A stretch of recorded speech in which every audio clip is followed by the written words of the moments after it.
মাথা নত করে দাও হে তোমার চরণ ধুলার তলে, সকল অহংকার আমার দুয়ার চোখের জলে। আমারে যেন না করি প্রচার আমার আপন কাজে, তোমারই ইচ্ছা করো হে পূর্ণ আমার জীবন মাঝে।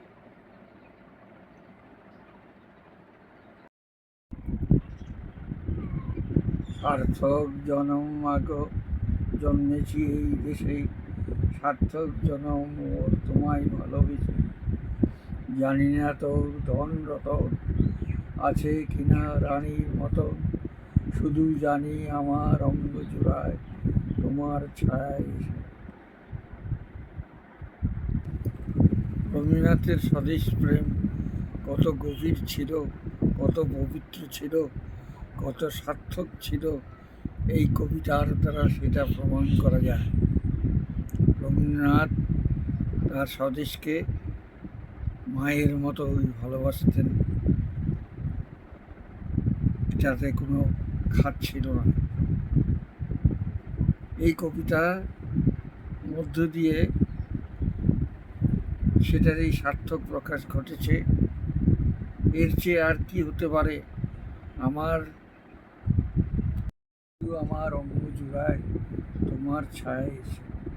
তিনি স্বদেশের কাছ থেকে ধন দৌলত চাননি, চেয়েছেন একটুখানি আশ্রয়, যে আশ্রয় তাকে বড় করে তুলেছে, যে স্বদেশ তাকে সার্থক করে তুলেছে, জীবনে সুন্দর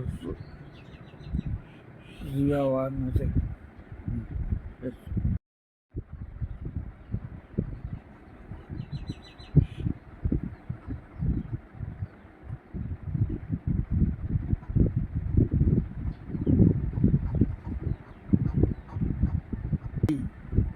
মন্দিরে মসজিদে নয়, তিনি চেয়েছেন কর্মের দ্বারা মুক্তি সাধন করতে। তাই তিনি বলেছেন, মুক্তি ওরে মুক্তি কোথায় পাবি, মুক্তি কোথায় আছে, আপনি প্রভু সৃষ্টি বাঁধন পরে বাধা সবার কাছে।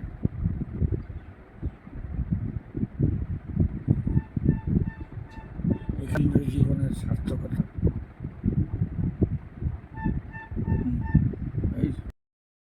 শিশুদের বড় ভালোবাসতেন।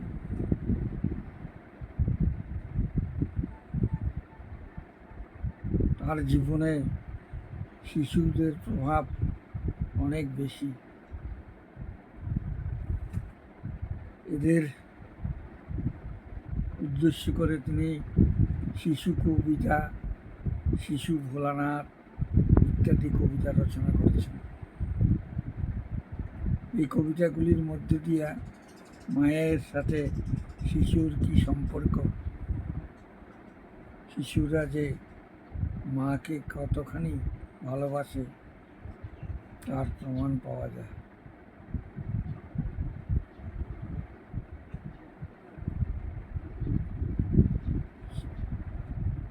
খোকা মাকে সুধায় ডেকে, এলেম আমি কোথা থেকে, কোনখানে তুই খুঁজে পেলি আমারে।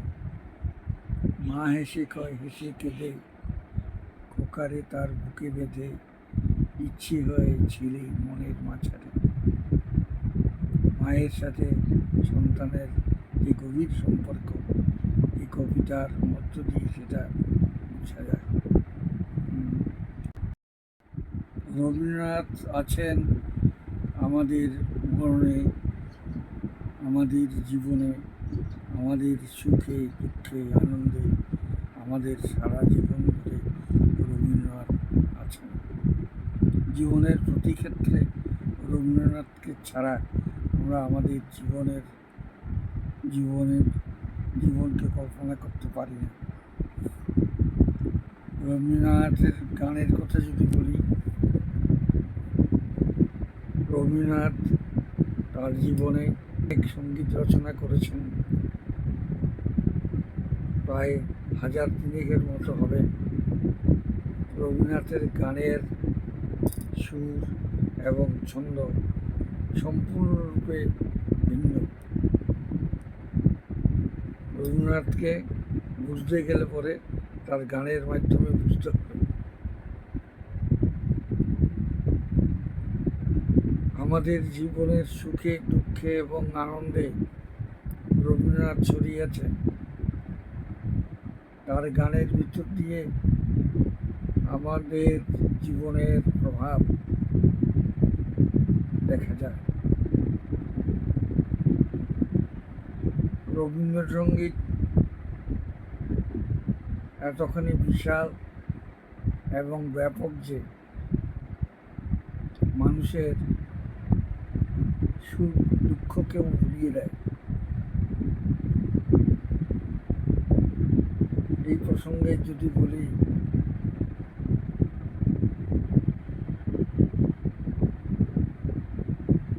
এক নারীর স্বামীর মৃত্যুর পর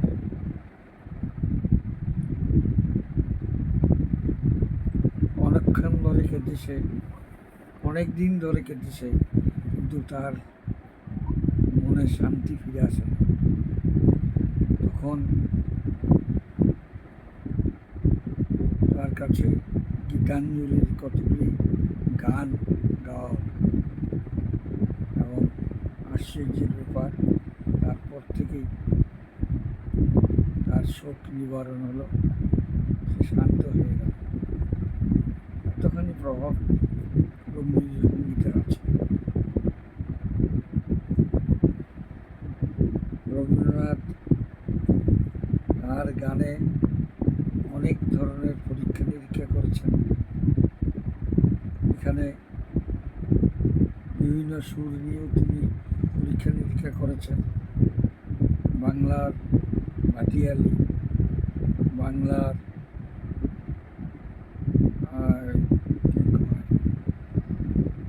বৈষ্ণব সম্প্রদায়ের গান,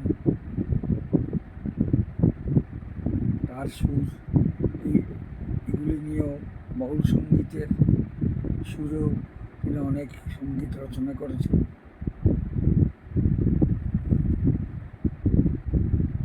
রবীন্দ্রনাথের গানে সারা বাংলার প্রকৃতি সুন্দরভাবে ফুটে উঠেছে। রবীন্দ্রনাথের 6 ঋতুর যে গান, গ্রীষ্ম, বর্ষা, শরৎ, হেমন্ত, শীত, বসন্ত, এদের প্রত্যেকটি ঋতুকে উপলক্ষ করে তিনি অসংখ্য গান রচনা করিয়েছেন। আজি বসন্ত জাগৃত দ্বারে, আজি খুলিও হৃদয় দল খুলিও, আজি ভুলিও আপন পর ভুলিও। এমনি করে অসংখ্য গানের ভিতর দিয়ে বিশ্ব প্রকৃতির সৌন্দর্যকে তিনি